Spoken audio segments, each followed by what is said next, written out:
Sylvain, Voilà. ça va, ça te dérange pas? Tu rates ton téléphone, tu me dis si on t'emmerde. Hein. Le mec s'en balèque. C'est clair, on est au début de l'enregistrement, le mec s'en fout.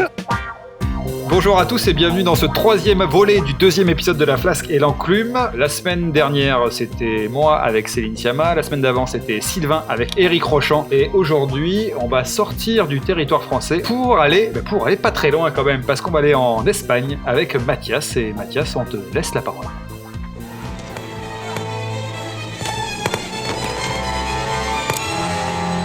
Qu'est-ce que tu fais? Descends de là! Mais descends de là! On se détend, Sonsoles, c'est comme si c'était Cette fait. folie, ça vient pas de nous. C'est ce pays qui tourne à l'envers. Alors? Ça fait chier de se faire piquer sa femme sous ses yeux. Ça fait chier, hein? Oh, et ce qui t'attend en bas, c'est encore pire. Vas-y, saute!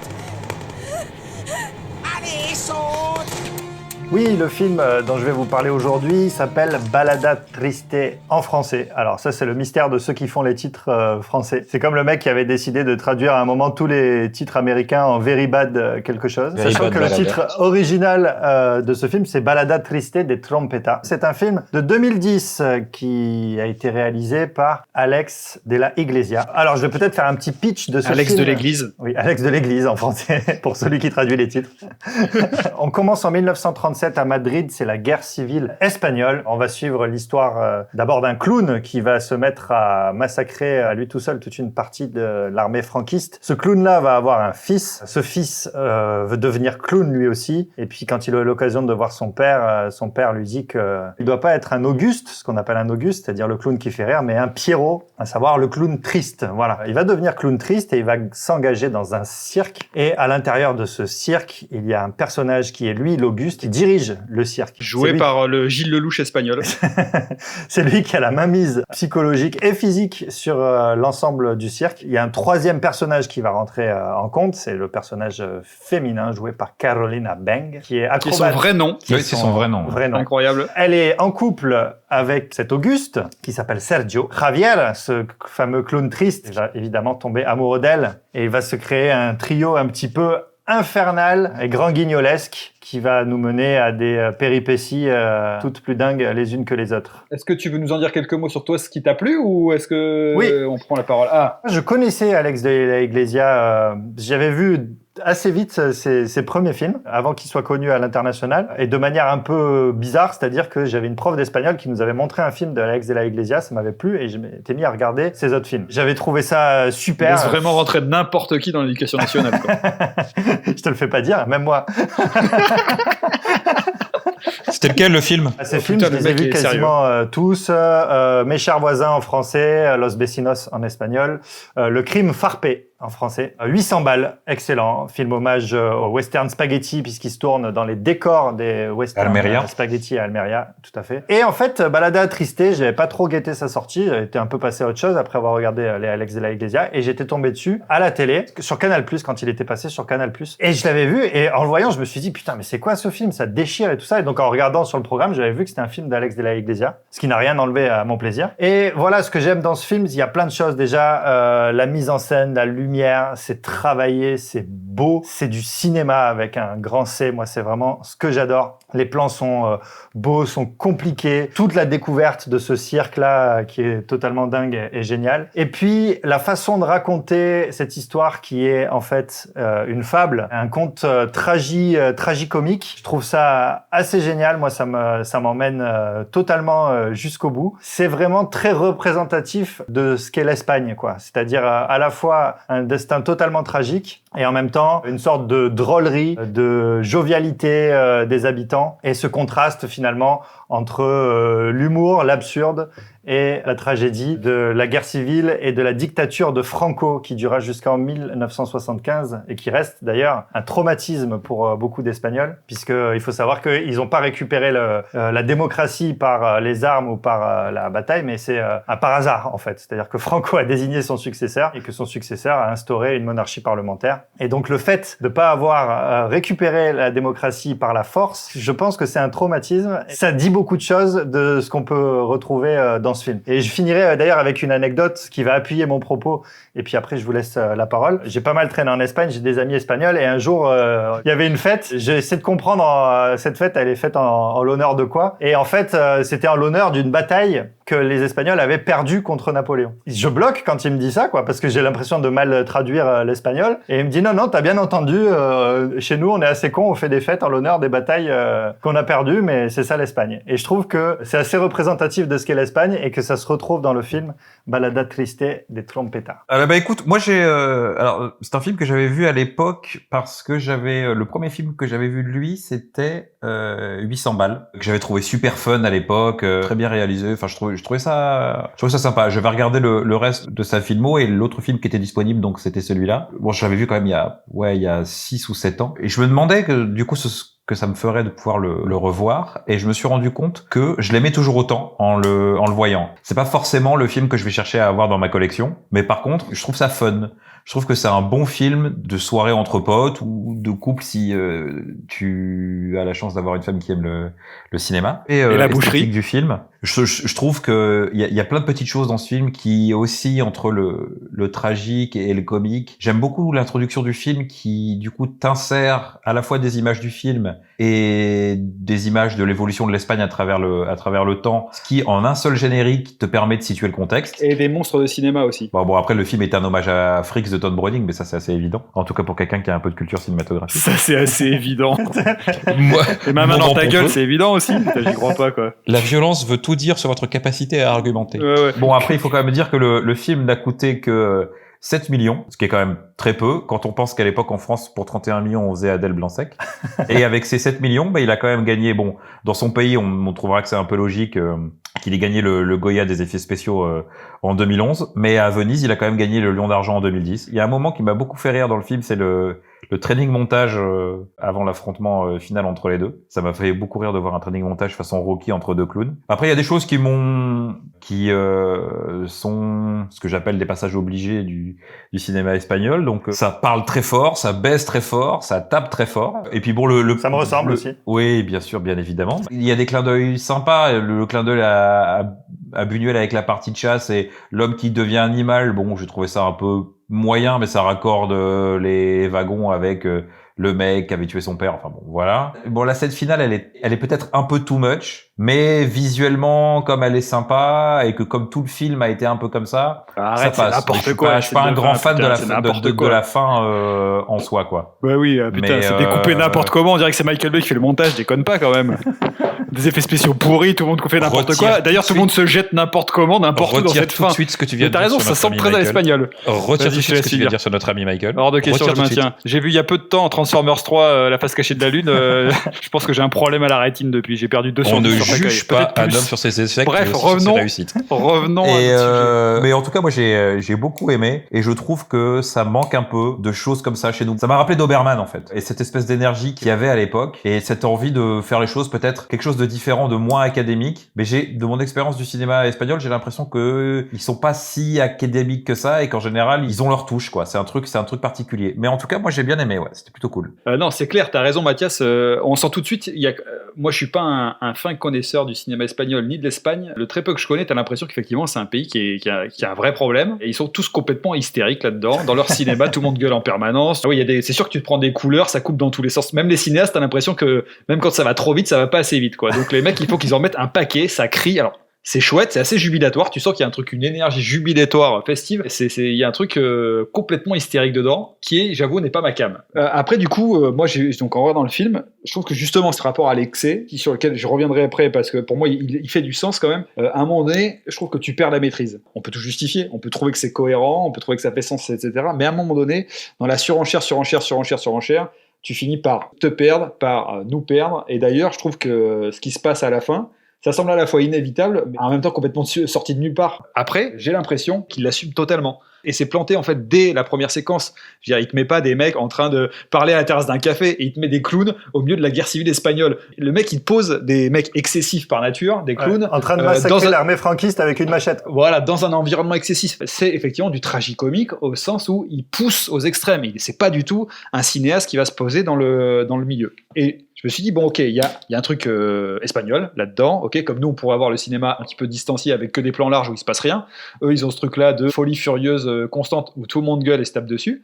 Ok, mais qu'est-ce que ça dit c'est quoi le propos de son film? Parce qu'à un moment donné, je l'ai un peu perdu. Et je crois qu'effectivement, il y a quelque chose de l'ordre, tu vois, ça rejoint la question du monstre du cinéma, ça rejoint la question de l'histoire. Je crois qu'il y a vraiment la question de la monstruosité des hommes, c'est au cœur de son cinéma. Moi, j'ai une sensation en fait très forte, parce qu'il y a un côté viandard vraiment dans ce film-là. Et d'ailleurs, ça me fait penser, vraiment, ça me fait penser au cinéma de Gaspar Noé, hyper sur la chair, quoi. Et en fait, il sonde l'âme humaine, mais pas comme le ferait un philosophe posant des concepts, il te retourne la peau, quoi. Il te retourne vraiment l'intérieur des mecs et il te montre les mecs à nu, à vif. Et je crois que c'est ça qui donne ce côté aussi un peu dérangeant, même dégoûtant. C'est pas seulement on réfléchit sur la monstruosité, c'est on te le montre, et pour te montrer un monstre, on te montre un truc qui vient de l'organe, des viscères, très charnel, quoi. Quand je dis monstre, c'est vraiment utilisé à dessein. Le monstre, c'est pas simplement quelque chose de mauvais, c'est vraiment une forme d'humanité excessive, comme les Frankenstein, comme les, je sais pas moi, un personnage comme Dracula, etc. C'est l'humanité poussée dans un excès, quoi. Et ça censé nous amener à réfléchir sur ça peut être l'humanité. Je pense que la cohérence de son cinéma, elle est là-dedans. Je pense qu'il a voulu aussi montrer une sorte de dualité interne, parce que c'est aussi, je pense, deux personnages dans sa tête, là, les deux clowns, tu vois, de la Iglesia, quoi. Et je crois qu'il est assez fasciné par ce qu'on appelle le triangle dramatique, qui dit qu'on peut analyser souvent les œuvres de fiction avec un trio persécuteur, victime et sauveur, et qu'en fait, les personnages prennent à tour de rôle chacun de ses rôles. Et je pense qu'il est assez fasciné par ça et que c'est ça qu'il a essayé de montrer dans ce film. D'ailleurs, on dirait que je découpe les cheveux en 4 ou que j'encule les mouches, mais vous n'êtes pas sans savoir que Javier en espagnol... Tu fais absolument ce que tu veux dans ta vie privée. C'est comme Xavier en français. Xavier, c'est un dérivatif de Sauveur, et effectivement, je pense qu'il y a ce rôle-là, que le nom, il n'est pas donné non plus par hasard. C'est possible, j'avais pas pensé à ça. Mais d'ailleurs, juste sur le côté hystérique du truc, t'as quand même un personnage, c'est le monsieur loyal là, du cirque, il le souligne en fait à chaque fois. Il voit les situations et il dit, mais c'est pas possible, on est dans un pays de fous furieux, quoi, il faut arrêter, quoi. Ouais, on est dans un pays de dingue, ouais, il le dit. Et il y a un truc complètement absurde. Et donc ça va un peu crescendo tout le film, tu vois, ce côté-là, ce côté un peu excessif. Et c'est ça un peu que je lui reproche, moi, c'est qu'à la fin, finalement, tu finis un peu par t'y perdre, quoi. Par être un peu lassé de ces personnages. Et pour moi, il y a une séquence qui est un peu symbolique dans le film de ça. C'est le moment où le clown va dans le cinéma et il tombe sur une séquence de film qui, effectivement, a une résonance très forte avec lui, résonance très forte avec ce que porte le film, une certaine mélancolie. Il y a un mec qui est en train de draguer sa copine et qui veut voir le film. Donc il lui dit gentiment, enfin il lui dit pas gentiment, mais il dit en gros, pousse ton cul, quoi. La réponse du coup du clown, il sort ses deux mitraillettes et il commence à canarder tout le monde dans le cinéma. Donc oui, c'est un peu what the fuck et complètement absurde. Mais si tu veux, c'est le type de réponse cinématographique à un moment donné pour résoudre chacune de tes situations. Moi, pendant 2 heures, j'avoue qu'à un moment donné, ça me saoule. Et la fin, excuse-moi, mais la fin, c'est complètement ça. Je veux dire, les mecs, ils sont sur cette croix géante, tout le monde fait n'importe quoi. Jusqu'au dénouement final, je vais pas le dire là. Mais tu sais pas pourquoi les protagonistes, ils font ça. Oui, ils sont poussés au fin fond de leur folie, de leur hystérie. Mais quand même, bon, c'est bon. Après, il y a un truc que je kiffe bien dans le film, parce que tu disais en 2010, il a eu un prix à Venise. C'est Tarantino qui était président du jury cette année-là. Il y a quand même un quelque truc, chose. il y a un écho, parce que Tarantino, depuis maintenant quelques années, il a quand même embrayé vraiment dans ce truc du cinéma en capacité de réécrire une certaine histoire et de la réécrire positivement là où l'histoire avait été douloureuse. Et je crois qu'il y a quelque chose de cet ordre-là aussi chez De la Iglesia. Tu parlais de la séquence bestiale, elle y est aussi pour pouvoir à un moment donné, et je vais pas dire pourquoi, mais réellement mordre dans l'histoire du franquisme qui est toujours douloureuse, quoi. Parce que tu vois que les personnages, le début c'est contre une milice, mais après il y a la construction du monument et de la croix. Je veux dire, il y a un attentat à un moment donné, il y a cette scène de chasse. En fait, contrairement à Tarantino, ils réécrivent pas l'histoire. Leur histoire, elle est un petit peu parallèle à la grande histoire, et tout d'un coup, elle vient comme des soubresauts les défoncer. Et eux, ils se positionnent par rapport à ça. Ça, je trouve ça assez cool par rapport à un cinéma comme Tarantino, qui des fois est un petit peu, moi je trouve un peu too much dans la capacité de réécriture de l'histoire. Là, ils peuvent pas la réécrire. Par contre, ces mecs qui ont été frappés de plein fouet par cette histoire, qui sont devenus un petit peu border aussi parce qu'ils portent ce poids-là, bah du coup, de temps en temps, ils essayent de s'en venger un petit peu. Et ça, moi, je trouve ça assez salutaire. Je trouve que c'est bien d'avoir aussi des cinémas qui s'attaquent à leur propre histoire nationale, avec du cinéma de genre, et qui du coup se disent, eh ben tiens, on va foutre un gros coup de pied dedans, on va bien s'éclater, on va la défoncer à coups de fer à repasser, on va la défoncer avec des clowns, avec des mitraillettes, on va le faire parce que ça nous fait du bien, on va se jeter du plus haut des monuments d'Espagne, on sait pas pourquoi, mais on va le faire, on va mettre des mecs qui sautent dessus à moto, on sait pas pourquoi, mais on va le faire.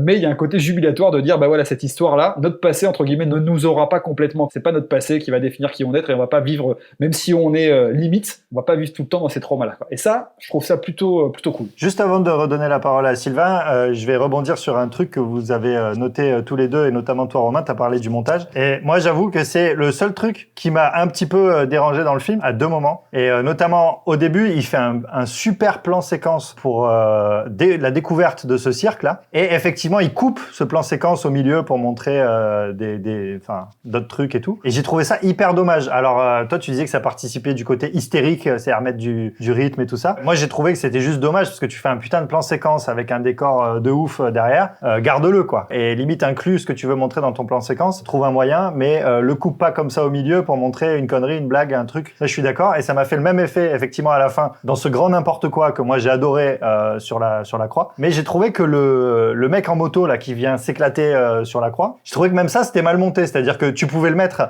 à un moment dans la séquence au début, etc. Mais y revenir 2 ou 3 fois au milieu de l'intrigue, j'ai trouvé ça un petit peu maladroit. Pour le plan séquence au début, c'est vraiment le truc genre ça va pas tenir, tu vois. Ah non, ça va pas tenir, il faut absolument dynamiter le truc quoi. Et ce dynamitage en permanence de ce qui est mis en place, en fait, je perds l'intensité. Je comprends, il y a le côté aussi circassien, mais à un moment donné, c'est vrai que c'est un petit peu c'est compliqué de faire le tri. Je comprends les réserves que vous pouvez avoir sur certaines choses et évidemment, c'est un film qui a pas mal de défauts sur des petites choses, mais moi ce que j'ai aimé voir, c'est que c'est quelqu'un qui aime vraiment profondément ce qu'il fait et ça se ressent. Si tu prends l'exemple du clown qui est joué par Antonio de la Torre, le Gilles Lelouch espagnol, tu finis même avec la manière dont le récit évolue à avoir, je dirais pas de l'affection, mais à comprendre un peu plus. Tu vois, rien n'est manichéen, c'est-à-dire que même le personnage qui est censé être le héros, tu te rends compte que à la fin, comme il pète un plomb et qu'il devient lui complètement bestial, il y a des choses auxquelles tu n'adhères pas forcément non plus. La fille, tu finis par avoir une relation aussi un peu bizarre avec elle en tant que personnage parce que tu te dis oui mais bon si elle veut partir elle part mais elle part pas vraiment et elle utilise les garçons en même temps en se plaignant d'être utilisés aussi. Enfin, d'ailleurs il y a un autre personnage féminin qui lui dit, qui la souligne dans sa contradiction, qui dit à la fois tu veux être protégé comme tu veux rencontrer un gars bien mais en même temps tu veux te faire tu veux un mec qui te frappe quoi. Et voilà. Tu vois, il la pose dans ses ambiguïtés. Je suis d'accord avec toi là-dessus parce que je pense que ça aurait été très facile avec le contexte du franquisme de donner des leçons de morale etc. Et tu vois vraiment que en fait il a juste envie d'exorciser des choses. C'est une espèce de gigantesque cri très bien maquillé et bizarrement cadré. Tu sens les tripes du mec et moi c'est ça que j'ai aimé, c'est-à-dire que c'est bien raconté, il y a de l'énergie, il y a de l'envie et je trouve ça communicatif. Non mais il y a ce truc là dans le personnage féminin, c'est vrai cette dualité et c'est aussi très représentatif de l'Espagne qui est à la fois traversée par un courant macho, traditionnaliste, etc. et qui veut garder ça en disant c'est aussi notre identité, on est les Espagnols, on est les machos et à la fois un courant on pourrait appeler féministe au sens large, très très fort, qui vise à effectivement, un peu comme en France, mais bon, on va dire plus d'égalité,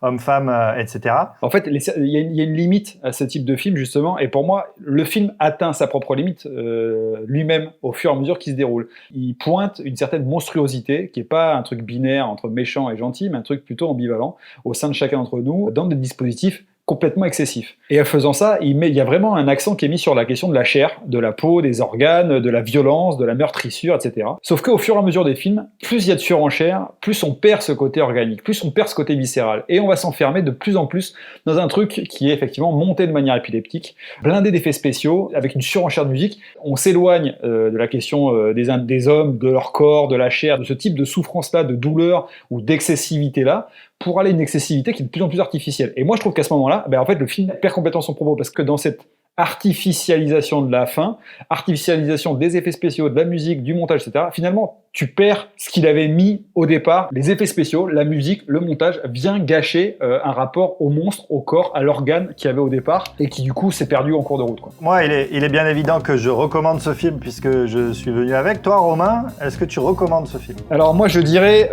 les films, c'est comme les pénis. Quand c'est trop, c'est trop. Ok. D'accord. Merci, Romain, pour ce triptyque de vannes.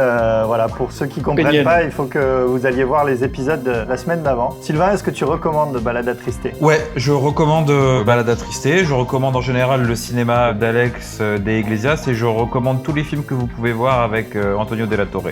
Moi, je voulais juste dire un mot avant de finir, c'est que pour le cinéma viandard, un peu boucher charcutier, vous pouvez aussi aller voir le Climax de Gaspard Noé. Une grosse claque aussi, bien organique. Le classique, je dirais, c'est Brain Dead, Peter Jackson. Ah, c'est vrai. Parfaite transition, puisque la semaine prochaine, ce sera un épisode de recommandations. Effectivement, la semaine prochaine, on revient pour quelques recommandations, donc un épisode plus court. Et sur ce, écoutez, on vous fait des bisous cinéphiliques affirmés. On vous aime très fort, n'hésitez pas à laisser des commentaires. Commentaires, pouces vers le haut, activer la cloche, tout ça, quoi. Et à nous envoyer vos ribs aussi. Oui. Voilà. Surtout, n'hésitez pas. Voilà. Salut à tous. Ciao. Bisous, bye.